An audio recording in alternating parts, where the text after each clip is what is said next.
আসসালামু আলাইকুম সবাইকে। বিয়ের শিকল গল্পের 10 নম্বর পার্ট। তো বেশি কথা না বলে চলুন গল্প শুরু করা যাক। হারারে, এই দেখ, এই ড্রেসটা আমাকে কত মানাবে তাই না? পাকিস্তানি একটা ড্রেস সামনে ধরে স্নেহা, হলুদ রঙের তা, ভীষণ ভালো লাগছে তাকে, অথচ একবারের জন্য মুখ ফেরায়নি ফারা। অবাক হলো স্নেহা, এগিয়ে গেল ফারার দিকে, তারপর বলল, কি হয়েছে রে? কিছু হয়েছে তোর? ফারা বলল, কিছু না। ছোট্ট করে জবাব দিল ফারা। ফ্রুকুচকে উঁচিয়ে স্নেহা বলল, তাই নাকি? তাহলে এমন মুখ বাঁকিয়ে রেখেছিস কেন? এই তোর বিয়ে, তোর জন্য এত অনুষ্ঠান, আর তুই নাকি এরকম চুপচাপ? ফারা বলল, আসলে কারো পদধ্বনি কর্ণ স্পর্শ করলো দুজনের। আয়নায় স্পষ্ট ফুটে উঠেছে তাসফিনের মুখাবয়ব। তারপর বলল, আরে ভাইয়া আপনি? ভেতরে প্রবেশ করলো তাসফিন, দৃষ্টি তার সামনের কন্যার দিকে, মৃদুস্বরে বলল, আমার কিছু কথা আছে। ঠোঁট টিপে শব্দবিহীন হাসলো স্নেহা, তারপর বলল, আচ্ছা আপনারা কথা বলুন, আমি এখনই আসছি। বাইরের দিকে পা বাড়ায় স্নেহা, যাওয়ার পূর্বে দরজাটা টেনে দিয়ে গেল খানিকটা। দৃষ্টি মিলে দুজনার, তবে তা ক্ষণিকের জন্য। নতমস্তকে বসে রইল ফারা, বাক্য নেই অধর জুড়ে, অধর দুটো স্থির তার। কিঞ্চিত ভয়ে জেকে ধরেছে তাকে, চুপচাপ রইল সে। পাজুরা এগিয়ে এলো, মেয়েটা আন্দাজ করতে পেরেছে যুবক তার অতীব নিকটে পেয়েছে। পাশে বসলো, ছোটখাটো শরীরে মেয়েটার দিকে তাকালো, তারপর বলল, লিসেন ফারা, এতটা প্যানিক করার কিছু নেই। আই নো আমি রাগী, বাট তা শুধু ক্ষণিকের জন্য। তুমি চাইলেই আমার রাগ পানি করতে পারো, তাও তা এক মুহূর্তের মধ্যে। ততটা ক্ষমতা তোমার আছে। কপালে পড়লো ভাঁজ, অদ্ভুত নয়নে তাকালো তাসফিন, দৃষ্টি ফেরাই ফারা। এই লোকটার রাগ সে পানি করবে। তারপর বলল, আপনি রুম থেকে চলে যান, না গেলে লাথি দিয়ে নেটওয়ার্কের বাইরে ফেলে দিমু। সশব্দে হেসে উঠলো তাসফিন, উঠে দাঁড়ালো তৎক্ষণাৎ, পিছন থেকে হাত সামনে এনে সাপের মতো গলা পেঁচিয়ে ধরে মেয়েটার। তারপর বলল, কোনো একদিন আধারে ডুবে থাকা রজনীতে একাকি আমার বাহু তলে পিষ্ট হবে, সে খেয়াল রেখো মেয়ে। তার জন্য শক্তি প্রয়োজন তোমার। এখন এই লাথিতে শক্তি অপচয় না করে সঞ্চয় করে রাখো। লজ্জারাঙা হলো মুখশ্রী, থুকপুক শব্দটি প্রগাঢ় হলো। ফের দৃষ্টিনত হলো ফারার, তবে কমল না তার রাগ। সন্ধ্যার আকাশে তখন নরম রঙের বেগুনি কমলা রঙের খেলা। সূর্য অস্ত যাচ্ছিল ধীরে ধীরে। বাতাসে একটা মিষ্টি ঠান্ডা ভাব, হালকা দুলে যাওয়া ফেরি লাইটগুলো যেন পুরো পরিবেশকে এক মোহময় আবরণে ঢেকে দিচ্ছে। চারপাশে ছোট ছোট দ্বীপ জ্বলছে, মোমবাতির আলোয় ঝিকমিক করছে সাজানো টেবিলগুলো। গাছের পাতার ফাঁক দিয়ে জলজল করছে রঙিন লাইট, যেন তারারাও আজ এই আনন্দে যোগ দিয়েছে। একপাশে ছোট্ট এক মঞ্চ, ফুলের তোড়ায় সাজানো, যেখানে বর কনে বসবে। অতিথিরা হাসি মুখে এসে শুভেচ্ছা জানাচ্ছে, কেউ কেউ ছবি তুলতে ব্যস্ত, আর বাচ্চারা দৌড়ে বেড়াচ্ছে আনন্দে। হালকা মিউজিক বাজছে, রোমান্টিক কিন্তু শান্ত একটা সুর, যা পুরো পরিবেশকে আরো স্বপ্নীল করে তুলছে। খাবারের টেবিল থেকে ভেসে আসছে সুগন্ধি, যেন সন্ধ্যার আবেশে একটু উষ্ণতা যোগ করেছে। আংটি বদল অনুষ্ঠান শুরু হবে কিয়ৎক্ষণের মধ্যেই। কালো রঙের কুর্তা জড়িয়েছে তাসফিন, সৌহার্দ্য একই রকম কুর্তা পরেছে, তবে নিচের দিকটাই ভিন্ন। মাহির এদিক সেদিক দৌড়াদৌড়ি করতে ব্যস্ত, তার পিছু ছুটে চলেছে ঝুমুর। তারপর বলল, মাহির দাঁড়া। এই মাহির। খালামনির কথা শুনতে নারাজ সে, চট করে পিছনে গিয়ে কুলে উঠে গেল নবীনের। তারপর বলল, হেই নবাব, দৌড়াচ্ছ কেন? নবাব ডাকাটা ভালো লেগেছে তার, খিলখিলিয়ে হেসে উঠল মাহির। তারপর বলল, খালামনি। আঙুল উঁচিয়ে দেখালো মাহির সামনের দিকে, সেদিকে তাকানো নবীন। ঝুমুর দাঁড়িয়ে আছে, বাদামি রঙের লং ড্রেস পরেছে মেয়েটা, অমায়িক লাগছে তাকে। তারপর বলল, এই মাহিরের বাচ্চা, নেমে আয় বলছি। নেমে গেল মাহির, এবার ছুটে নবীনের পিছনের দিকে। হাহা করে হেসে উঠল নবীন, কারণ ব্যতীত হাসায় বিরক্ত হলো ঝুমুর। তারপর বলল, পাগলের মতো হাসছেন কেন? থেমে গেল নবীন, এত বড় অপমান। নবীন বলল, আসলে কি বলতো, সামনে যদি এত বড় পাগলি থাকে তাহলে তো না হেসে উপায় আছে। ডিরেক্ট পাগলি বলে সম্বোধন করছে ঝুমুরকে। অবাক নেত্রে চেয়ে রইল ক্ষণকাল, তেতে উঠল সে। তারপর বলল, তোমার সাহস তো কম না আমাকে পাগলি বলো? নবীন বলল, তোমার তো সাহস কম না আমাকে পাগল বলো? চুপটি করে গেল ঝুমুর, মেজাজ খারাপ করতে যাচ্ছে না সে। আপাতত অনুষ্ঠানে কোনো রকম ঝামেলা করতে চায় না সে, চুপচাপ স্থান ত্যাগ করলো। নবীন মনে মনে কুটিল হাসলো, মজা পেয়েছে সে। অপেক্ষা করছে তাসফিন, এত অপেক্ষা? হ্যাঁ, সে অপেক্ষা করার মানুষ নয়, তবে ফারার বেলায় সে ধৈর্যশীল। আপাতত বউকে বাড়িতে নিতে হবে তাকে। হালকা মেরুন রঙের লং গুল জামা পরেছে ফারা, নিচের দিকটা সোনার তরি কাজ করা, বড় করে পিছন থেকে হাত গুলিয়ে ঘুমটা টেনে দেওয়া কপাল পর্যন্ত, হালকা মেকআপ, হাত ভর্তি চুড়ি, পায়ে নর্মাল জুতো। স্নেহা এবং নুপুর তাকে নিয়ে দোতলা থেকে নেমে এলো। বুকের ধুকপুক শব্দ শুনতে পাচ্ছে কি তাসফিন? হয়তো শুনতে পাচ্ছে, তাই তো বুকের কাছটায় হাতটা চেপে ধরেছে। এলোমেলো হলো তার দৃষ্টি, মস্তিষ্ক প্রায় কাজ করা বন্ধ করে দিয়েছে। ভেতর শুকিয়ে কাঠ, ভেতরে সুপ্ত ইচ্ছারা বেরিয়ে আসতে চাইছে প্রকাশ্যে। চোখাচোখি হয় দুজনের, আঁখি মিলে। আচ্ছা, মিলে কি অনুভূতি? তীব্র বুক ধর পড়িয়ে নিচে এলো ফারা, তাসফিনকে চিনল। লোকটা তার স্বামী, কিন্তু তার সহিতে ঘর হয়নি এখনো। তার রাগ অভিমান ভয়ঙ্কর, তাকে আদৌ সামলাতে পারবে ফারা? শুভক্ষণ ঘনিয়ে এলো অতি দ্রুত, পাশের পুরুষটিকে আবারও পাবে ফারা। চাপাসরে বলল, you are looking so pretty সুখ। চকিত দৃষ্টি ঘুরিয়ে তাকায় ফারা, অদর কোণে ঝুলছে তাসফিনের এই দুর্বোধ্য হাসিটা। তাসফিন বলল, মিসেস শেখ, কাল রাত থেকে আপনি তাসফিন শেখের নামে বন্দী হবেন নিশ্চিতভাবে। সম্পর্ক মানে অনেকগুলো দায়িত্ব, মা বাবা ভাই বোন স্বামী নামক একজন ব্যক্তিগত পুরুষ, নতুন একটি পরিবার। একটি বিয়ের দ্বারা তৈরি হয় অনেকগুলো সম্পর্ক। অনামিকা আঙ্গুলে কোমল স্পর্শ পেয়ে ভাবনায় ছেদ পড়লো। আঙুল সই তাসফিন পরিয়ে দিয়েছে নিজের নামে ডায়মন্ডের রিংটা, অতপর তার দিকে এগিয়ে দিল আরো একটি রিং। ফারা নির্দ্বিধায় তা পরিয়ে দিল তাসফিনের আঙুলে। আঁখি মিলল দুজনার, অনুভূতির অদল বদল হলো কিনা তা জানা নেই, তবে লজ্জায় আড়ষ্ট হলো ফারা। দৃষ্টি ঘুরিয়ে সামনের দিকে তাকালো, আনন্দে ভরে ওঠে চারিপাশ। রুবানা শেখ আনন্দে আত্মহারা রীতিমতো, ছেলের বউ নিয়ে যেতে পারবে অবশেষে। আর এদিকে স্নিগ্ধ বিকেল, সারাদিনের কোলাহল ধীরে ধীরে স্তিমিত হয়ে আসে, আর প্রকৃতি যেন এক নতুন রূপে সেজে উঠেছে। আকাশের নরম রোদ সোনালী আভায় চারপাশ রাঙিয়ে তুলছে, লালচে কমলা আলোয় রঙিন হয়ে উঠেছে দিগন্ত। গাছের পাতাগুলো হালকা বাতাসে দুলতে লাগলো, পাখিরা নিরে ফেরার প্রস্তুতি নিতে শুরু করে। বিকেল মানে খোলা মাঠে শিশুরা খেলায় মেতে ওঠে, নদীর ধারা জেলেদের মাছ ধরা, আর গাছতলায় বয়স্কদের গল্পের আসর। ক্লান্ত দিনের শেষে এটুকু স্বস্তির পরশ বয়ে আনে। রুমে বসে আছে ফারা, সন্ধ্যাবেলায় গায়ে হলুদ, পরপর অনুষ্ঠানগুলোর জন্য ব্যাগ পোহাতে হচ্ছে তাকে। তার উপর দিয়ে যে কি যাচ্ছে একদম সেই জানে। পরনে বাদামি রঙের সেলোয়ার স্যুট, এটা দিয়ে গেছে নূপুর। রুবেনা শেখ সবকিছু ছেলের বউয়ের জন্য নিজ পছন্দ করে এনেছেন। অন্ধকারে ডুবে আছে রুম, কারেন্ট গেল সবে। তার উপর ওড়না খুঁজে পাচ্ছে না ফারা। আকস্মিক অনুভব করলো দরজা খুলে ভেতরে কেউ প্রবেশ করছে। ফারা বলল কে? মৃদুস্বরে জিজ্ঞাসা করে ফারা। অবয়ব কাছাকাছি এগিয়ে এসে জড়িয়ে ধরে তাকে।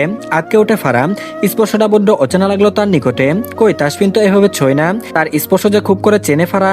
তারপর বলল কে আপনি, ছাড়ুন আমায়। কারেন্ট চলে এলো, ফারা ঘুরে দাঁড়ালো তৎক্ষণাৎ। ফর্সা লোকটা দাঁড়িয়ে আছে, ফারা কি তাকে চেনে? না, তাকে তো চিনে না। ব্যস্ত হয়ে উঠে সাইফুল, ব্যস্ত কণ্ঠে বলল আমাকে ক্ষমা করে দাও ফারা, আমি ভেবেছিলাম তুমি নূপুর। নূপুরকে সারপ্রাইজ দিতে এসে। কথা আটকায় সাইফুলের, প্রত্যুত্তরে কি বলা যায় তা খুঁজে পায় না ফারা।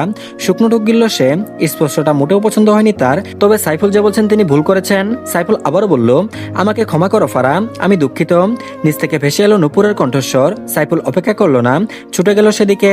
আর এদিকে আকাশে রং হারানো সূর্যের শেষ আলো, হালকা সোনালী আভা মিশে গেছে ধূসর মেঘের সাথে। বাতাসে এক ধরনের নিস্তব্ধতা, যেন সমস্ত শহর আজ ক্লান্ত।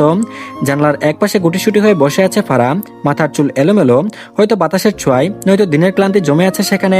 দুহাত একসাথে জড়িয়ে রেখেছে কুলে, আঙুলগুলো মাঝে মাঝে কাঁপছে অজান্তেই। চোখের কোণে শুকিয়ে আসা কান্নার দাগ, দৃষ্টি হারিয়ে গেছে দূরের কোনো শূন্যতায়। জীবন তাকে এমন এক বাঁকে এনে দাঁড় করিয়েছে যেখানে সবকিছুই অর্থহীন মনে হচ্ছে। বাতাসে একটানা শিরশিরের শব্দ, যেন প্রকৃতিও তার বিষণ্ণতার সাক্ষী। কেউ তাকে ডাকছে না, কেউ তার কাছে এসে বসছে না এই বিকেলে। এই একাকিত্বই তার সঙ্গী হয়ে বসে আছে নিঃশব্দে। হু হু করে শব্দ করে কেঁদে উঠল সে। হঠাৎ করে নিজেকে বড্ড অপবিত্র বলে মনে হচ্ছে তার। কই তাসফিন ছিল তো এমন লাগে না। স্নেহা এসে ডেকে গেছে তাকে, অথচ দরজায় খুলেনি মেয়েটা। অস্থির পায়ে এদিক সেদিক করছে স্নেহা। স্নেহাকে অস্থির দেখে দূর হতে এগিয়ে আসলো তাসফিন। তারপর বলল কি হয়েছে স্নেহা, অস্থির দেখাচ্ছে। আমতা আমতা করে স্নেহা, সে বড্ড ভয় পায় তাসফিনকে। তারপর বলল আসলে। তাসফিন বলল তুমি কি আমাকে কোনো কারণবশত ভয় পাচ্ছ? দেখো কিছু হয়ে থাকলে বলো আমাকে। স্নেহা বলল আসলে ভাইয়া ওই ফারানা কখন থেকে রুমে বসে আছে, দরজায় খুলছে না। চিন্তিত হলো তাসফিন, ব্যতিগ্রস্ত হয়ে দ্রুত পায়ে দোতলায় গেল। কি হলো তার বউটার? এমনিতে তো টোটো করে ঘুরে বেড়াই, আজকে কি হয়েছে? দরজার কাছে এসে ধাক্কা দিতেই খুলে গেল তার। তারপর তাসফিন ডাকলো ফারা। চকিতে ঘাড় ফিরিয়ে তাকালো ফারা, দৃষ্টি তার ঝাপসা। তারপর বলল লেফটেন্যান্ট সাহেব আমাকে জড়িয়ে ধরুন প্লিজ। তাসফিন থমকালো, চমকালো বটে। ফারা কি বলছে তাকে জড়িয়ে ধরতে? ভাবনাটুকু সাইডে রেখে এগিয়ে গিয়ে আলতো করে জড়িয়ে ধরে শীর্ষ বদনখানি, বক্ষপৃষ্ঠে মিলিয়ে নেই মুহূর্তের মধ্যে। হু করে কেঁদে উঠল ফারা, হেঁচকে উঠে গেল তার। চরণকণ্ঠে বলল ভালো করে ধরুন না, এমন ভাবে ধরুন আপনার স্পর্শ ছাড়া আর কারো স্পর্শ যাতে না লাগে। বক্ষে ব্যথা হয় তাসফিনের, কাঁপছে কণ্ঠনালী। তারপর বলল সুখ কি হয়েছে তোমার, আমাকে বলো। ফারা বলল আমি আপনার ছোঁয়া চাইছি লেফটেন্যান্ট সাহেব, আমাকে ছুঁয়ে দিন না। ফারার অভিব্যক্তি বুঝতে পারছে তাসফিন, তবে সে নিশ্চিত কিছু হয়েছে যা ফারা সত্তা নাড়িয়ে দিয়েছে। জড়িয়ে ধরেছে তাসফিন, তুলে নেই পাজা কুলে, আলগুছে শুয়ে দেয় বিছানায়। ফের এলো উপরে, নিজের বক্ষপৃষ্ঠে পিষ্ট করলো মেয়েটাকে, জড়িয়ে নেই বাহুডুরে। সন্ধ্যা নেমে এলে আকাশের লাল কমলা আভা ছড়িয়ে পড়েছে, বাতাসে রয়েছে এক ধরনের মিষ্টি শীতলতা। চারপাশের কোলাহল ধীরে ধীরে স্তিমিত হয়ে এসেছে। দূর থেকে ভেসে আসে আজানের সুর, পাশের গাছ থেকে টুপটাপ করে পাতা ঝরে পড়ছে। রাস্তার ল্যাম্পপোস্টগুলো একে একে জ্বলে উঠছে, আর নরম আলোয় চারপাশের পরিবেশটা হয়ে উঠেছে মোহনীয়। সামনের বারান্দায় টিমটিম করে জ্বলছে হলুদ আলো। হলুদ সন্ধ্যা, গায়ে হলুদের দিন ফারা নামক মেয়েটাকে দেখে যেন মনে হয় ও নিজে একটা হলুদ রঙের ফুল। চারপাশে আলো করে রেখেছে ওর উজ্জ্বল হাসি। গাঢ় হলুদের শাড়িতে খোপায় গুজে রাখা গাদা আর রজনীগন্ধার মালায়, কপালে ছোট্ট টিপার হাতে মেহেদির নকশায় সে একেবারে যেন বসন্তের রানী। পরিবারের সবার হাসি আনন্দে বাড়িটা মুখরিত। গানের তালে তালে সবার নাচ, খিলখিল হাসির শব্দ, আর মেয়েটার উপর একে একে হলুদ মাখিয়ে দিচ্ছে তার আপনজনেরা। কেউ গালে আলতো করে হলুদ ছুঁয়ে দিচ্ছে, কেউ হাতে, কেউ বা পায়ে। হলুদের গন্ধে ফুলের সৌরভে আর কাঁচা চন্দনের শীতলতায় সে মুহূর্তে যেন জাদুর মতো। চারপাশে ঝুলছে রঙিন পর্দা আর ছোট ছোট আলোকবাতির ঝলক, মাটিতে বিছানো গোলাপ, গাদা আর বেলির পাপড়ি, সবকিছু মিলিয়ে এক স্বপ্নময় পরিবেশ। বন্ধু বান্ধবীরা ওকে নিয়ে ঘরে বসে মজার গল্পে মেতে উঠেছে। কেউ কেউ মেহেদি আঁকছে হাতে, কেউ বা কোণের জন্য গানের লিরিক ঠিক করছে। ফারা খানিকটা লজ্জায় নত হয় মস্তক।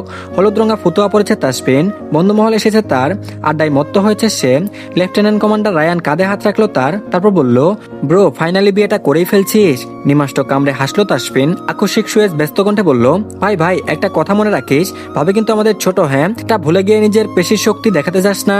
কপাল কুচকে এলো তাসফিনের, দাঁত পিষে বলল, আবে শালা চুপ কর, আগে নিজের অতীত মনে কর, ভাবিকে হসপিটালে পাঠিয়েছিলি তুই ভুলে গেছিস? মুখখানি চুপসে এলো সুয়েজের। হু হু করে হেসে উঠলো রায়ান। মনসুর আর তাসফিন ব্যতীত কণ্ঠে বলে উঠলো মনসুর, কপালটিকে আমার ফুটো, একটা বিয়া হইল না।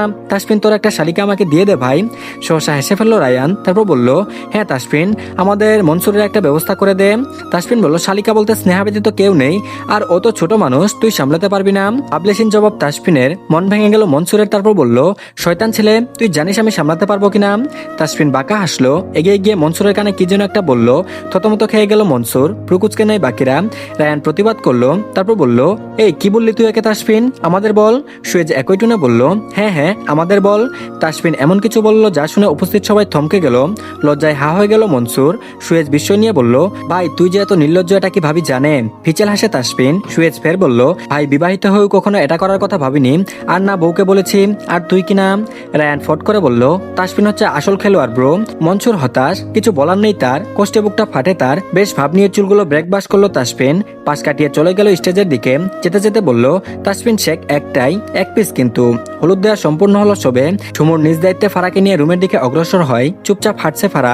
ঝুমুর অনেকক্ষণ ধরে কিছু একটা বলতে গিয়েও পারছে না, আইটাই করে শেষমেশ বলে ফেললো, আচ্ছা তুমি এত ছোট, মাত্র 17 বছর বয়স, সবে কলেজে উঠেছ, তাহলে বিয়ে কেন করছো? আই মিন আমার ভাইকে কেন? সে তো তোমার থেকে বড়, একটু না অনেকটুই বড়। ঝুমুরের কথার উত্তরে কি বলবে বুঝতে পারছে না ফারা। ফেল করে তাকিয়ে আছে সে, বলবেই বাকি। আচ্ছা সত্যি তো সে কেন বিয়ে করছে? তারপর আবারও বলল ঝুমুর, মানলাম যখন ফ্যামিলি বলেছিল 1 বছর আগে বিয়ে করতে, তখন না হয় তুমি একটু বেশি ছোট ছিলে, কিন্তু এখন তুমি তো মডার্ন যুগের মেয়ে, তাহলে বিয়ে কেন করছো? এদিক সেদিক তাকাচ্ছে ফারা। ঝুমুর এত কঠোর কেন? তার ব্যবহারগুলো কঠিন মনে হচ্ছে, প্রশ্নগুলো তার চেয়েও কঠিন। তারপর বলল, কি হলো উত্তর দাও, কেন করছো বিয়ে? উত্তর দিবে কিনা? ফেস ফেস করে কেঁদে দিল ফারা। আহাম্মক বনে গেল ঝুমুর। তারপর বলল, এই তুমি কাঁদছো কেন? আরে থামো। থামাতে ব্যর্থ ঝুমুর। সে তো একটু মজা করতে চেয়েছিল বাচ্চা ভাবির সঙ্গে, অথচ মেয়েটা এতটাই বাচ্চা যে সামান্য ব্যাপারে কেঁদে দিয়েছে। আগমন ঘটে তাসফিনের। সিঁড়ি বেয়ে এগিয়ে এলো সে, তারপর বলল, কি হয়েছে? দৃষ্টি গেল ফারার দিকে। মেয়েটা নাক টানছে, টুপ টুপ করে অস্ত্র গড়িয়ে পড়ছে। আখি দই ছোট হয়ে এলো তাসফিনের, চোয়াল শক্ত হয়। ঝুমুরকে উদ্দেশ্য করে বলল, কি হয়েছে ওর, এভাবে কাঁদছে কেন? দাঁত বের করে হেসে ফেললো ঝুমুর। তারপর বলল, তোমার বাচ্চা বউকে কিছু প্রশ্ন করেছিলাম, বেচারি আমার ভয়ে কেঁদে দিয়েছে। সহসা হেসে ফেললো তাসফিন। তার বোন দুষ্টু, বরাবরই এমন ভাবে কথা বলবে মাঝে মাঝে বড়রাও কনফিউজ হয়ে যাবে। এবারে হলো তার নাবালিকা বউটা। তারপর বলল, তুই ভালো হবি না ঝুমুর। মুখ বাঁকালো ঝুমুর। তারপর বলল, ওকে ভাইয়া আমি আর কিছু বলছি না। বাই দা ওয়ে ছোট ভাবি শুনো, আমি তো জাস্ট মজা করছিলাম। আচ্ছা ভাইয়া তুমি তোমার বউকে রুমে নিয়ে এসো। তো ধন্যবাদ সবাইকে, এই পার্টটি এই পর্যন্তই। পরবর্তী পার্ট খুব তাড়াতাড়ি পেয়ে যাবেন। তো সবাই চ্যানেলটিকে সাবস্ক্রাইব করে দিন, আর ভিডিওতে অবশ্যই লাইক দিন। তো ভালো থাকবেন সবাই, আল্লাহ হাফেজ।